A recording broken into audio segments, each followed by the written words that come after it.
எப்படி இருக்கு விருதுநகர் ஓவராலா கள நிலவரம் இந்த முறை? விருதுநகர் வந்து கொஞ்சம் மிக்ஸ்டா தான் இருக்குன்னு தோணுது. ஏன்னா இங்கேயும் வந்து 2 அமைச்சர்கள் இருக்கிறாங்க. நீங்க இதுல வந்து சில இது வந்து அங்க தூத்துக்குடி மாவட்டம் அந்த எல்லை பகுதிகள்ல வரும். ஸோ அந்த இதெல்லாம் தென்காசி அந்த எல்லை பகுதிகள் வரும். அதாவது டீப் சவுத் எல்லை பகுதிகள் வரும். 2 வெவ்வேறு மாதிரியான விஷயம் இருக்கிற தொகுதியா வந்து மாவட்டமா வந்து விருதுநகர் இருக்கு. சில பகுதிகள் வந்து திமுக, காங்கிரஸ் கூட்டணிக்கு வந்து வலுவா இருக்கு. காங்கிரஸ் கூட்டணி வந்து இங்க முக்கியமான ஒரு ஃபேக்டர். காங்கிரஸ், மதிமுக.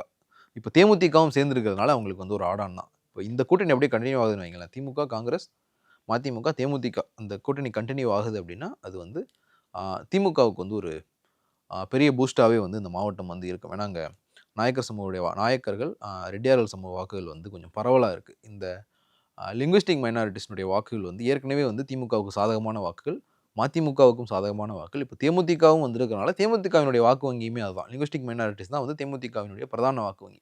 ஸோ விருதுநகரில் வந்து அது அதிகமாக இருக்கிறது.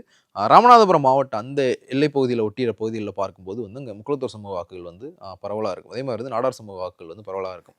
இங்கே விருதுநகரை பொறுத்த வரைக்கும் வந்து காங்கிரஸுக்கு வந்து நாடார் சமூக வாக்குகள் வந்து ஒரு பெரிய வந்து பலனை வந்து கொடுத்துருக்கு. பாஜக அதை எந்த அளவுக்கு உடைச்சிருக்கு அப்படிங்கிறத பொறுத்து தான் வந்து அது இருக்கும். ஸோ ஆனால் பாஜக அந்த உருவாக்கி இருக்கிற அந்த சேதாரத்தை வந்து தேமுதிக உள்ள வந்திருக்குல்ல, இதை வச்சு வந்து திமுக சரி பண்ணிடும்னு தான் தோணுது. மற்றபடி